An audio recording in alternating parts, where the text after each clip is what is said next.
So once again, boys, yesterday I told you, what do you guess about the these all the meanings of the types of the poems? You have to fill in the blanks here. I shall tell you once again.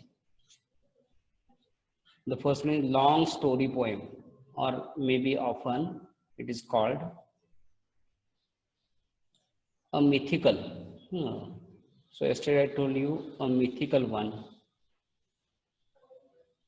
What do you yesterday write here?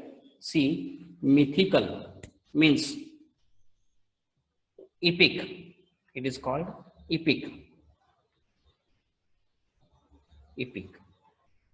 Then a short story poem with a message. A short story poem with a message is called ballad.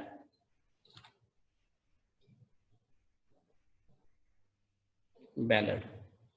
A poem of 14 lines is called sonnet. This is especially Shakespearean sonnet. Then song-like poem. Then a song-like poem is called lyric. A kind of song we can say. A song-like poem is called lyric. Then a poem with no uniformity of rhyme, rhythm, etc. is called idyll. Sorry, it is called free verse. It is called free verse. Then a poem in picturesque or rustic background is called idyll.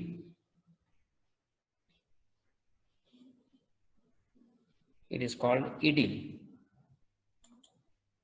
Then a sad, lamenting death of loved ones means when we express sorrows through the poem. This kind of poem is called elegy.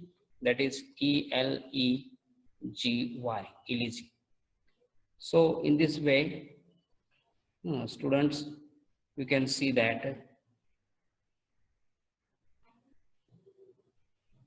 So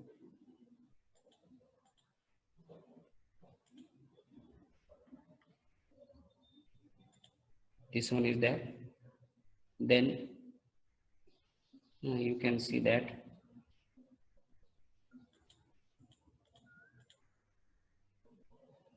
the next one is there. I shall tell you.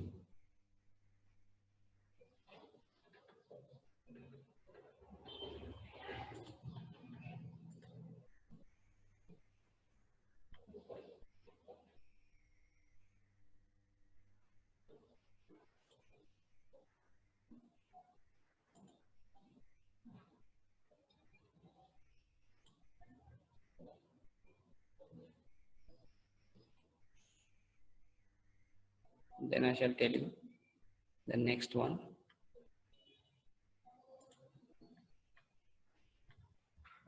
So poem set in a picturesque or rustic background is called, just I told you, it is idyll, and next one is the sad poem lamenting death of someone is called elegy. Last two are there.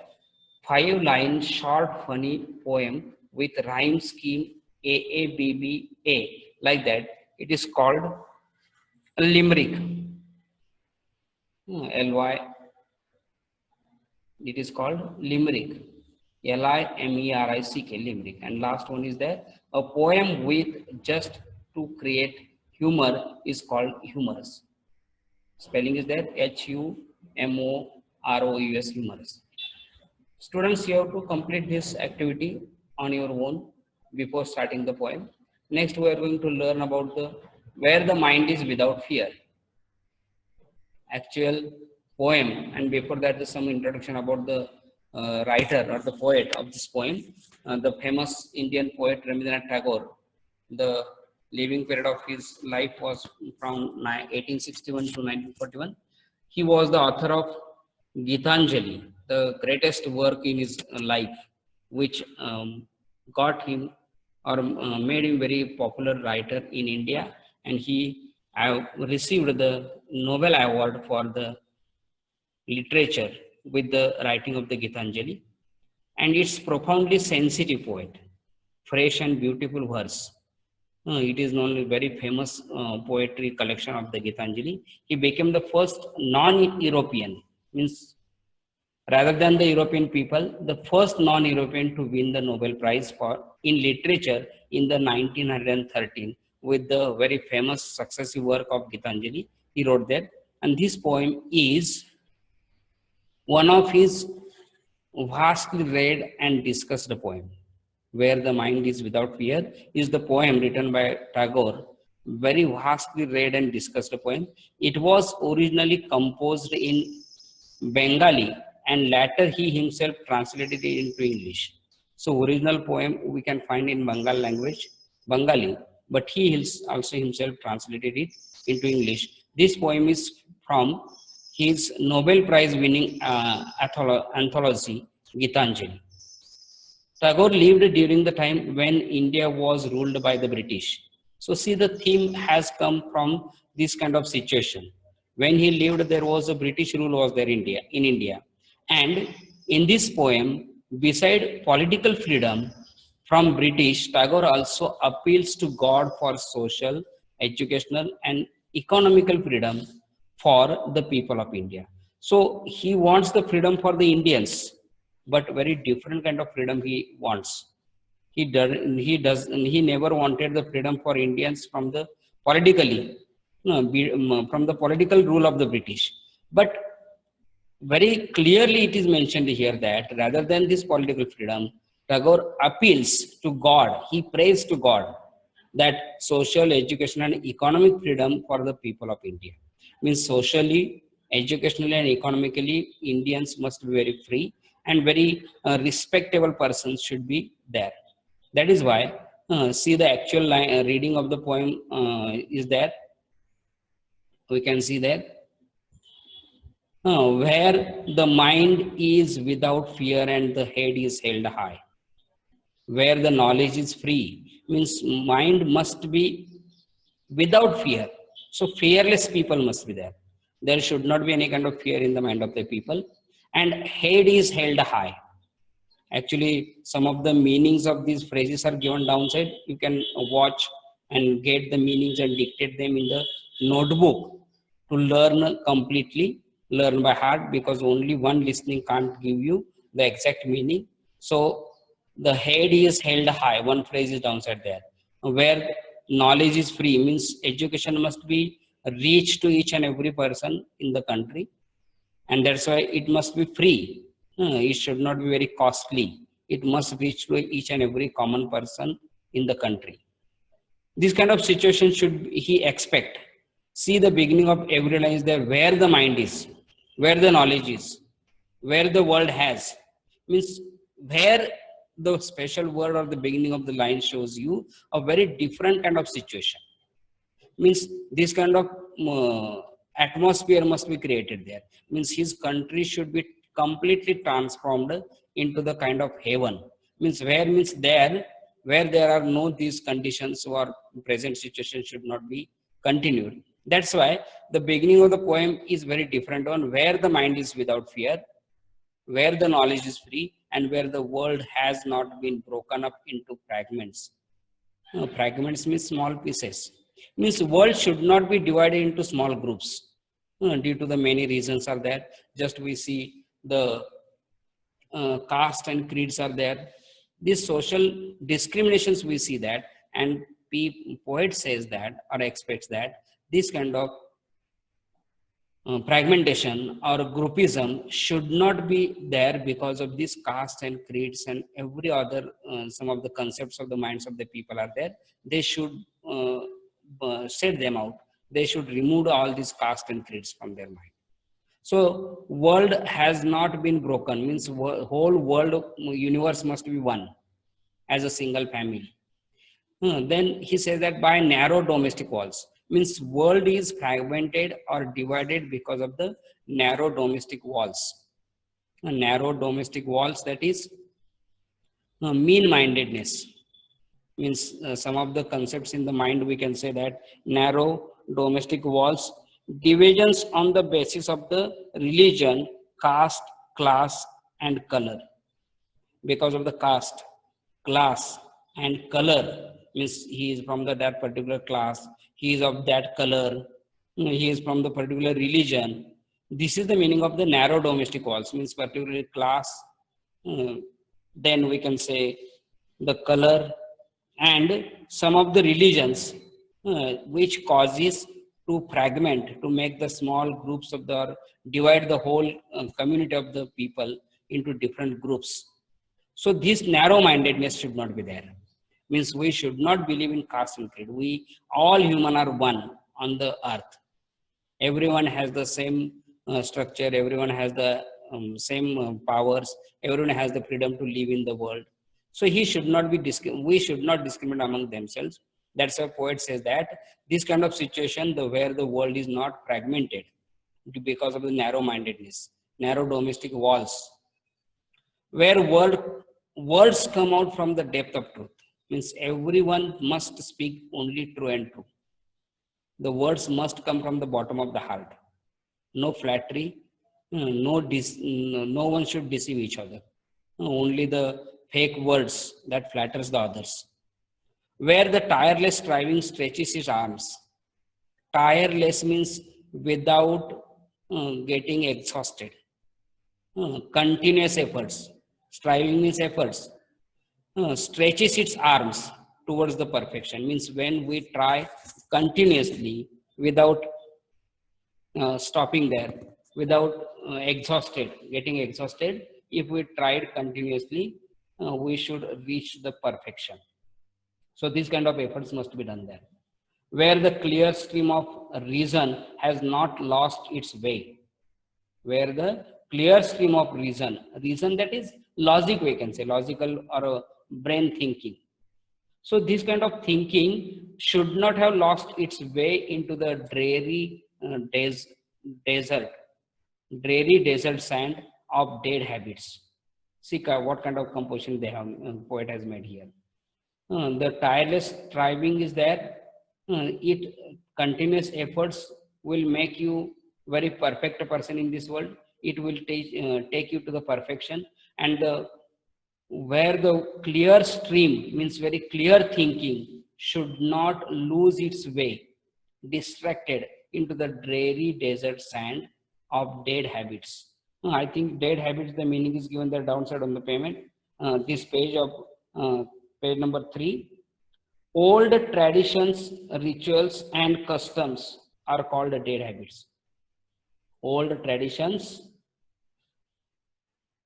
rituals, and customs that are harmful, that cause the loss of the society. These habits, in these habits, the word, this clear thinking should not lose its way. Where the mind is led forward by thee. See the use of thee. Thee means you. Especially T is written capital. It shows the presence or the reference of the Almighty God. And the poet requests the God that where the mind is led forward, means there should be the guidance of the God. God, you must guide us into these kinds of conditions.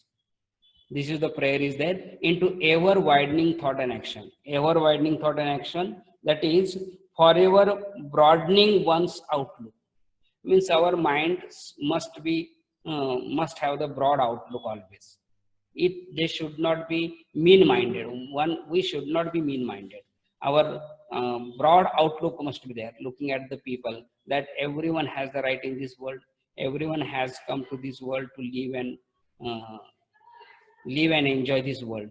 No one is denied by the God. Any kind of restrictions are there. So this is ever widening. That is, we can say, forever broadening one's outlook. Means our outlook or the broad-mindedness must be there into the heaven of freedom. Into the heaven of freedom, where the mind is led forward by thee, into means you must guide us, forward us into ever widening thought action. Means our actions must be ever widening. They must be got very clear to each and every person in this world.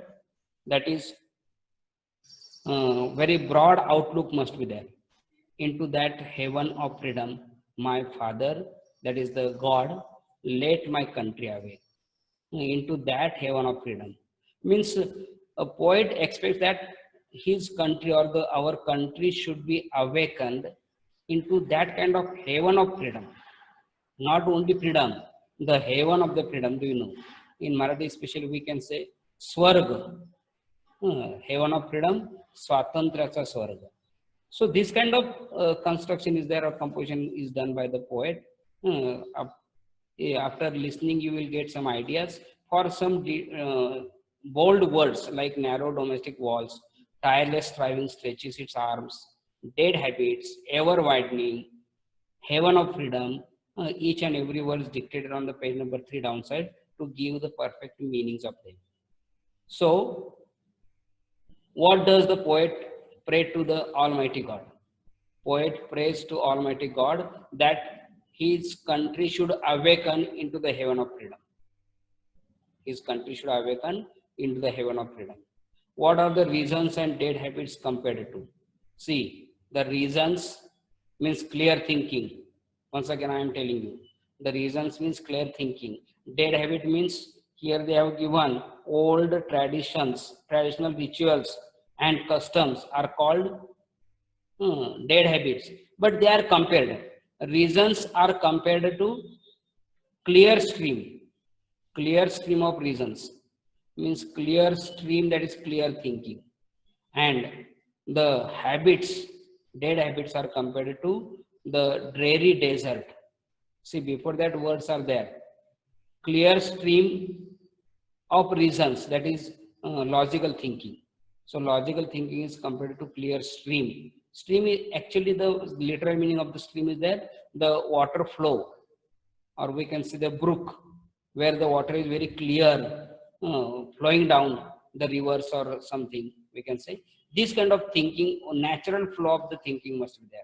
Logical thinking must be there. So this reason is compared with clear stream, and dead habits are compared with dreary desert sand. So these are the answers. What does the poet wish for? The poet wishes for his country should awake into the kind of heaven of freedom where everything must be set right and everyone must be able to live with high, we can say, high respect. This is the poem short is there. See, these are the words are there. Narrow domestic walls, division on the basis of the, division means the society must be broken up into the groups. Division of the society due to the religion, caste, class, color, and societies and between the countries of the world. Then tireless striving, continuous efforts and struggle. So continuous efforts or works are there. Stretches his arms, aims at achieving a goal. Means when we stretch our arms, actually not physically, but when we are very near to achieve our goals. Then dead habits, old traditional rituals and customs that are harmful. Ever widening means forever broadening one's outlook, and heaven of freedom means condition. See, actually, what is the meaning of the heaven of freedom is there? Condition of the total freedom of good thoughts. Condition of the total freedom of good thoughts, good words, and good deeds. Means everything should be good. Totally freedom of good thoughts. Everyone think very right. Good words means speak very gentle and low, soft voice of the good words, praising each other, respecting each other, and good deeds. Whatever the works are there must be very good, while respecting those of others. With keeping the respect of others, we have to do our deeds very well. So this is the short explanation, and after that you will see in your notebook, write down the lines from the poem as a proof for the following. For example, I shall tell you only one. Tagore wishes for a nation where people are truthful. Tagore wishes for a nation where people are truthful. See the line I shall show you. Where the words come out from the depth of truth. This is the answer. Where the words come out from the depth of truth is the meaning. Line is there to prove that he wishes the nation where the people are truthful, means where people speak very true only. No one speak lies, no one lies or speak false. So like that you have to complete the answers. Downside, the second question is there. Read the columns carefully and match the expressions with their meanings. You can see there, the head is held high.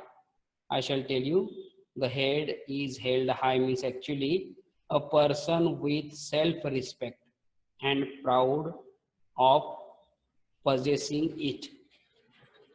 Self-respect means everyone must have respect, and he must be proud of possessing it. This quality, after having this, possessing this, he can live with a